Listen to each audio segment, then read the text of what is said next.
Opa, o que tem aqui pra comer? Isso é pra ver? E aí, pessoal, tudo bem com vocês? Estamos começando mais um quadro do Tá na Bíblia e o episódio de hoje é o nascimento de Jesus. O Natal é uma época maravilhosa. Ai, é troca de presente, é reunir com os familiares, é amigo secreto, é presente pra lá, pra cá, é comida que quer dizer chega. Ai, maravilhoso, uma delícia. Mas será que o Natal é só isso mesmo? Será que o Natal é só essas coisas? O Natal é muito mais que só troca de presente, só amigo secreto. Não. No Natal nós celebramos o nascimento de Jesus. É claro, é evidente que Jesus não nasceu nessa época, é óbvio, mas nós aproveitamos esse momento para celebrarmos ao Senhor e trazer à memória aquele nascimento que mudou a história, que, e não só o nascimento, mas toda a trajetória de Jesus, desde quando ele cresceu, ele fez discípulos e aí depois ele se sacrificou por nós, morreu na cruz e depois ressuscitou. Nós temos que lembrar tudo isso, mas hoje nós vamos focar no nascimento de Jesus, porque é Natal. E como eu falei no vídeo anterior, eu ia falar alguns profetas, algumas profecias que já anunciavam a vinda do Messias. Lá no Velho Testamento já tinha tudo isso.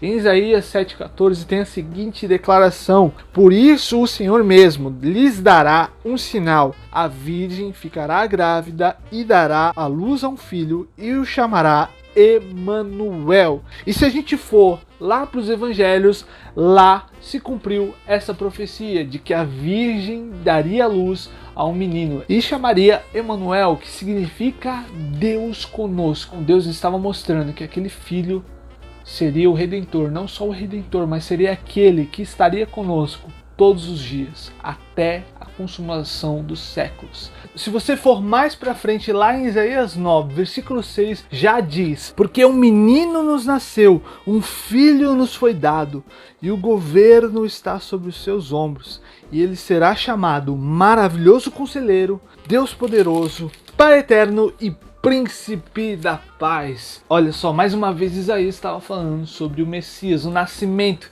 que viria.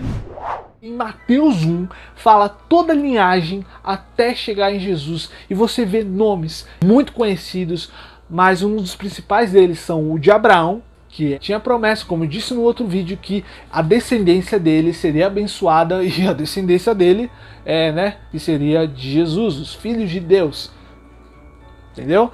E também tinha a linhagem de Davi, como diz em Gênesis 12, versículo 2 e 3. Farei de você um grande povo e o abençoarei. Tornarei famoso o seu nome e você será uma bênção. Abençoarei os que o abençoarem e amaldiçoarei os que o amaldiçoarem. E por meio de você, todos os povos da terra serão abençoados. Logo em Gênesis, Deus começou a revelar o seu plano de salvar o mundo através de Jesus. Ele prometeu que através de Abraão todos os povos seriam abençoados. Abraão foi o pai de Israel e Jesus foi o descendente de Abraão. Para você ver o grau da importância que era a promessa de Abraão. Não era só uma promessa para Abraão, mas era uma promessa que apontava para o próprio Messias. Como eu disse no outro vídeo, era uma promessa que se estendia até Jesus, então era um plano muito maior. Como eu disse também, a linhagem de Davi, como diz em Salmos 89, versículo 3 e 4, que diz assim: tu dissestes, fiz aliança com meu escolhido, jurei ao meu servo Davi, estabelecerei a sua linhagem para sempre e firmarei o seu trono por todas as gerações. Ele estabeleceu uma linhagem que seria para sempre, a linhagem de Davi, e essa linhagem viria ao próprio Jesus. E uma das profecias também falam que Jesus nasceria em Belém. E Miqueias diz assim, Miqueias, no versículo 2 do capítulo 5 diz assim: mas tu, Belém Efrata, embora pequena, entre as clãs de Judá, de ti virá para mim aquele que será o governante sobre Israel.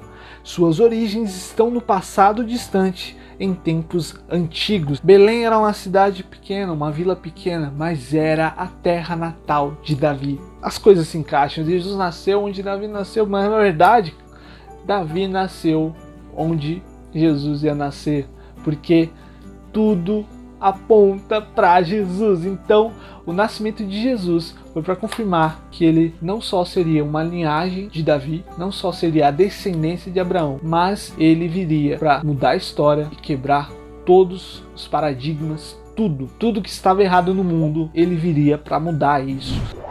E agora vamos lá para os evangelhos. Em Lucas 1,26, o anjo aparece para Maria e anuncia que dela sairia o Messias. Mas o anjo lhe disse: não tenha medo, Maria, você foi agraciada por Deus, você ficará grávida e dará à luz a um filho. Ele lhe porá o nome de Jesus e ele será grande e chamado Filho do Altíssimo.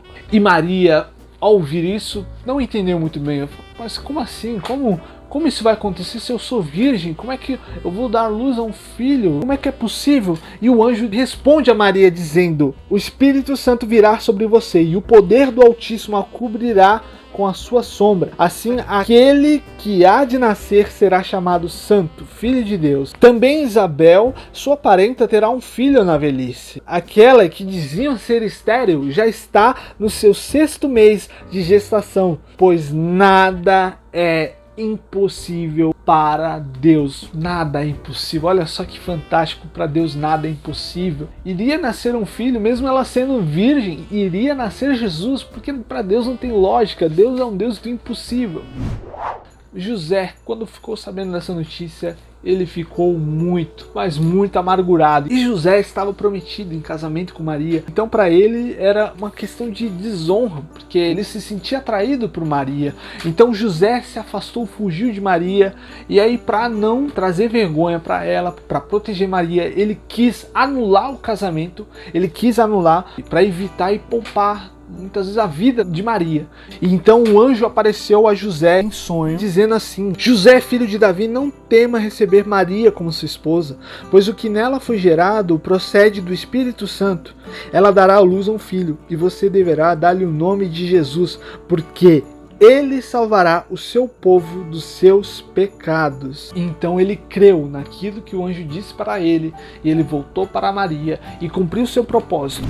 Lucas 2, versículo 4 diz assim: assim José também foi da cidade de Nazaré da Galileia para a Judéia, para Belém, cidade de Davi, porque pertencia à casa e à linhagem de Davi. Ele foi a fim de alistar-se com Maria, que lhe estava prometida em casamento, e esperava um filho. E enquanto eles estavam lá, chegou o tempo de nascer o bebê, e ela deu à luz o seu primogênito, envolveu-o em panos e o colocou numa manjedoura, porque não havia lugar para eles na hospedaria. Jesus nasceu no lugar mais humilde. Olha só como é tremendo, como Deus usa as coisas loucas desse mundo para confundir as sábias, porque o Rei dos Reis deveria nascer num palácio. Porque se você é rei, você tem que nascer num berço de ouro, você tem que nascer no palácio. Mas Jesus, Rei dos Reis, nasceu numa manjedoura. E nós temos vários personagens nessa história do nascimento de Jesus. Nós temos os magos, que eles, ao viram uma estrela no céu, eles foram atrás de Herodes para perguntar o que aconteceu, o rei, onde está o rei dos judeus, né? Porque nós vimos as estrelas.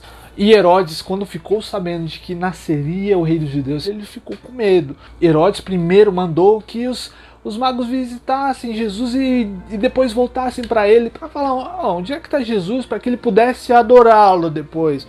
E Deus, com sua onisciência, ele sabe de todas as coisas, ele sabia que Herodes não queria adorar Jesus, ele queria matar Jesus. Então ele já avisou em sonhos os magos de que era uma cilada. Quando tornaram a ver a estrela, encheram-se de júbilo.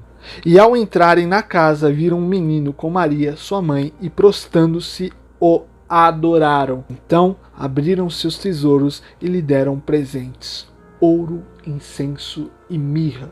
Aqueles presentes significavam muita coisa. O ouro representava o seu reinado, ele era rei. Aquele presente eles costumavam dar aos reis, porque simboliza o reinado, a soberania. O incenso era oferecido aos sacerdotes, uma oferta de alimentos.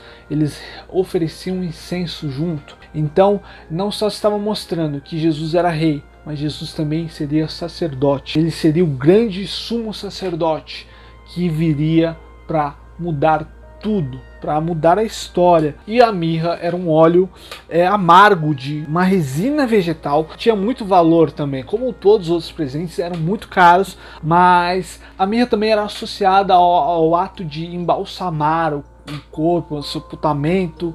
Então não só estava dando um presente para que eles pudessem usar medicinalmente, mas também estava usando um presente que seria para preparar de que aquele seria o Messias que sofreria as dores mais terríveis para que pudesse trazer a salvação a todos que creem nele, em espírito e em verdade. Jesus morreu, foi sepultado, mas ressuscitou. E esse é o Natal. O Natal não só representa uma festa, não só representa um nascimento, mas representa a história sendo mudada pelo Messias, o Salvador. E é um momento que a gente pode refletir que nós fomos salvos. Que nós não usemos só desse momento, Natal, para festejar o nascimento de Jesus, mas que nós usemos todos os dias para que nós possamos lembrar quem é o nosso Salvador, de onde nós fomos tirados, todos os dias. Não só no Natal, na Páscoa, não só na ceia, todos os dias. Então é isso, gente. Esse é o vídeo de hoje. Um Feliz Natal e até mais, gente. Valeu! Oh, tudo bem, pessoal? Tudo bem com vocês? Tudo bem? Olha, se inscreve no canal, né? Se inscreva aqui, ó, ative o sininho, as notificações e, né, para vocês interarem um pouquinho mais, né? Porque nós estamos comemorando o Natal e daqui a pouco vai ser um amigo secreto, né? E a comida já tá chegando. E opa, o que é isso aqui? Isso aí é pra ver? Mas é pra ver ou pra